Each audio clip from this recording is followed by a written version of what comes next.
Shalom Bapak Ibu yang terkasih dalam Tuhan Yesus Kristus. Kembali lagi pada saat ini kita berjumpa dalam peribadatan pada hari Minggu. Dan pada saat ini bersama-sama kita akan mendengarkan akan kebenaran firman Tuhan. Tapi sebelumnya mari kita tunduk kepala, kita berdoa. Bapa kami dalam surga, kami datang kepadamu di pagi ini. Kami minta hikmat, kuasa daripada Roh Kudus-Mu untuk memampukan kami bisa memahami akan firman yang akan kami dengarkan bersama-sama, dan juga akan memampukan hamba untuk menyampaikan firman-Mu, agar supaya apa yang hamba sampaikan itu semua seturut dari kehendak-Mu saja. Di dalam nama Yesus, haleluya, amin. Saudara yang terkasih dalam Tuhan Yesus Kristus, kembali pada saat ini kita akan belajar bersama-sama masih dalam tema yang sama, yaitu iman dan pengharapan. Dan pada saat ini kita akan melihat dalam perjanjian lama, yaitu dalam Daniel pasal yang ketiga, ayat yang ke-16 sampai ayat yang ke-18. Di mana kita akan melihat ada ketika tokoh yang sangat luar biasa, yaitu Sadrak, Mesak, dan Abednego, di mana iman mereka dan pengharapan mereka itu sangat luar biasa. Mengapa? Karena di saat mereka berada di dalam suatu kondisi yang bisa dikatakan terancam, tetapi mereka tetap bersandar kepada Allah yang Maha Kuasa. Jadi kalau kita melihat pada ayat yang ke-17 yang berkata seperti ini, jika Allah kami yang kami puja sanggup melepaskan kami, maka Ia akan melepaskan kami dari perapian yang menyala-nyala itu, dan dari dalam tangan-Mu, ya Raja. Apa yang kita lihat dalam ayat yang 17, yaitu kekuatan iman mampu melampaui persoalan. Jadi kita melihat di sini bahwa iman dari ketiga orang ini, Sadrak, Mesak, dan Abednego, adalah satu iman yang sangat luar biasa. Iman mereka mampu melampaui akan persoalan yang mereka hadapi. Mengapa saya kata iman mereka mampu melampaui akan persoalan?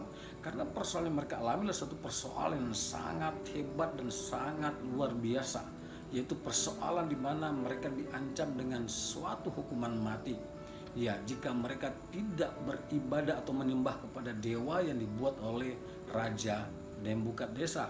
Tetapi kita harus tahu di sini bahwa mereka lebih takut akan murka Allah daripada murka akan Raja Nebukadnezar. Mengapa? Karena kalau murka Allah, mereka akan mengalami yang namanya hukuman kekal. Tetapi kalau murka dari Raja Nebukadnezar, mereka hanya akan mengalami siksaan yang sementara. Jadi andai kata Allah tidak melepaskan mereka dari perapian yang menyala-nyala, mereka siap menanggungnya. Dalam artian bahwa mereka akan hanya mengalami siksaan yang sementara di perapian yang menyala-nyala. Mereka hanya akan terbakar setelah itu.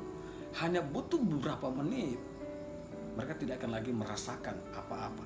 Ya, mereka tidak akan lagi merasakan apa-apa jika memang Allah tidak akan menyelamatkan mereka.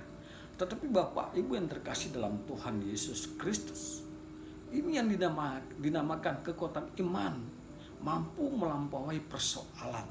Karena mereka diancam, ya, mereka harus menyembah dewa yang dibuat oleh Raja Nebukadnezar kalau mereka ingin selamat. Tetapi mereka tidak mau melakukannya. Mereka tetap memilih takut akan Tuhan. Di mana kita melihat bahwa mereka menyerahkan hanya kedaulatan Allah yang terjadi. Jadi, mengapa saya berkata bahwa mereka hanya menyerahkan atas kedaulatan Allah yang terjadi dalam hidup mereka? Kalau kita melihat pada ayat yang 17 dan 18, mereka hanya menyerahkan itu kepada Allah. Jika Allah mampu menyelamatkan, dan jika tidak, mereka tetap tidak akan menyembah patung itu. Artinya bahwa kedaulatan Allah yang terjadi, jika memang mereka harus mati dengan cara demikian, mereka sudah siap untuk menerimanya. Pada ayat yang ke-17 dikatakan bahwa jika Allah sanggup melepaskan, maka Ia akan melepaskan. Ayat yang ke-18, jika tidak, maka mereka tetap tidak akan menyembah patung itu. Ya, mereka tetap akan hanya menyembah kepada siapa? Kepada Allah yang hidup. Bapak Ibu yang terkasih dalam Yesus Kristus, oleh karena itu di dalam kita diperhadapkan dengan satu persoalan, ya, mari tetap kita datang kepada Tuhan dan nyatakan seperti Sadrak, Mesak dan Abednego bahwa kekuatan iman bisa melampaui akan persoalan yang kita alami atau persoalan yang kita hadapi. Karena apa Bapak Ibu yang terkasih dalam Yesus Kristus? Karena kalau kita melihat ya apa yang dikatakan oleh kebenaran firman Tuhan di dalam 1 Petrus pasal yang pertama ayat yang ke-9, ya saya ingin membacakan untuk kita semua yang ada. Di dalam 1 Petrus pasal yang pertama ayat yang ke-9 berkata seperti ini.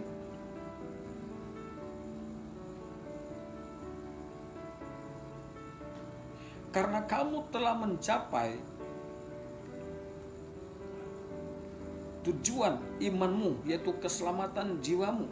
Karena kamu telah mencapai tujuan imanmu karena keselamatanmu. Jadi Bapak Ibu yang terkasih dalam Yesus Kristus, apa yang dilakukan oleh Sadrak dan Mesak dan Abednego, tujuan mereka adalah satu, keselamatan jiwa mereka. Walaupun mereka, ya, andai kata mereka menyembah akan patung itu, keselamatan mereka hanya sementara. Mereka hanya selamat di bumi ini. Tetapi pada satu saat nanti mereka akan menerima yang namanya hukuman yang kekal. Tetapi dengan iman yang mereka miliki yang melampaui persoalan akan membawa mereka pada satu tujuan, yaitu keselamatan jiwa mereka yang disebut dalam 1 Petrus pasal pertama ayat yang ke-9. Selanjutnya kalau kita melihat pada ayat yang ke-18, saya akan membacakan untuk kita semua dalam pembacaan kita dalam Daniel pasal yang ketiga. Ayat yang ke-18 berkata seperti ini. Tetapi seandainya tidak, hendaklah tuanku mengetahui ya Raja, bahwa kami tidak akan memuja dewa tuanku dan tidak akan menyembah patung emas yang tuanku dirikan. Itu satu pernyataan yang luar biasa. Apa yang kita temukan dalam ayat tersebut? Kita menemukan bahwa ada pengharapan, ya, kepada Allah yang hidup. Jadi mereka hanya menaruh harapan mereka kepada Allah yang hidup, sehingga mereka mampu menyatakan akan pernyataan yang luar biasa itu. Ya, jika memang Allah, ya, di sini dikatakan bahwa seandainya tidak, hendaklah tuanku mengetahui ya Raja, bahwa kami tidak akan memuja dewa tuanku dan tidak akan menyembah patung emas yang Tuhan dirikan itu. Walaupun Allah tidak akan menyelamatkan mereka, mereka tetap pada satu prinsip mereka, tidak akan menyembah patung yang dibuat oleh Raja Nebukadnezar. Mengapa? Karena pengharapan mereka hanya kepada Allah yang hidup.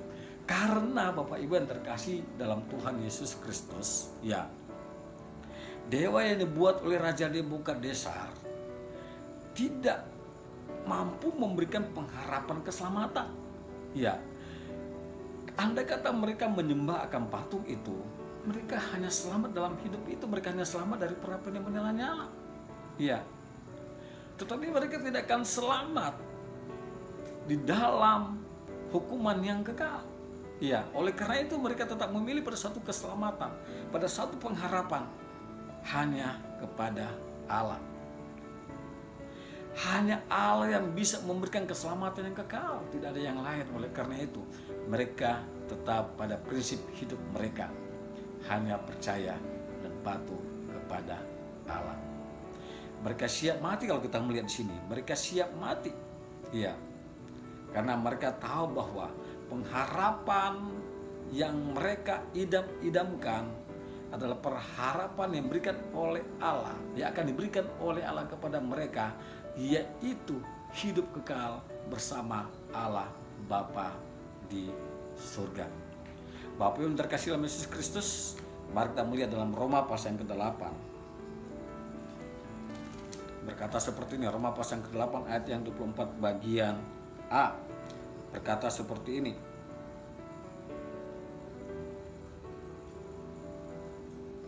Sebab kita diselamatkan dalam pengharapan. Kita diselamatkan dalam pengharapan. Pengharapan kepada siapa? Pengharapan kepada Allah yang hidup. Bapak Ibu terkasih dalam Yesus Kristus, oleh karena itu, mari kita melihat teladan yang diberikan oleh Sadrak, Mesak, dan Abednego, di mana kita sudah melihat bahwa kekuatan iman melampaui persoalan. Mereka sudah menyatakannya kepada kita, dan mereka hanya berharap kepada Allah yang hidup, bukan kepada Allah yang lain. Saya akan akhiri dengan ayat ya dalam Yakobus pasal yang kedua, ayatnya yang ke-17, berkata seperti ini. Yakobus pasal yang kedua, ayatnya yang ke-17. Demikian juga halnya dengan iman, jika iman itu tidak disertai dengan perbuatan, maka iman itu pada hakikatnya adalah mati. Iman yang tidak disertai perbuatan, hakikatnya iman itu adalah mati. Kita melihat Sadrak, Mesak, dan Abednego, mereka sudah memperlihatkan iman mereka, dan mereka sudah menyatakan perbuatan mereka terhadap pengharapan yang mereka taruh hanya kepada Allah yang hidup. Mari bersama-sama kita tunduk kepala, kita berdoa untuk firman Tuhan. Terima kasih Bapa di surga, pada saat ini hamba sudah selesai berbicara, dan Engkau berkati akan jemaat-Mu yang sudah benarkan di rumah, agar supaya firman ini memberikan kesegaran yang baru kepada mereka, memberikan kekuatan kepada mereka, bahkan firman ini memberikan kemenangan kepada mereka melalui pribadi dari Yesus Kristus. Dan sekiranya Bapa, jemaat mau bercermin kepada Sadrak, Mesak, dan Abednego di saat mereka diperhadapkan dengan persoalan, mereka menyatakan iman mereka, bahwa iman bisa melampaui dari persoalan yang ada, dan juga mereka hanya berharap kepada Allah yang hidup, bukan kepada Allah yang lain. Di dalam nama Yesus hamba berdoa, haleluya, amin.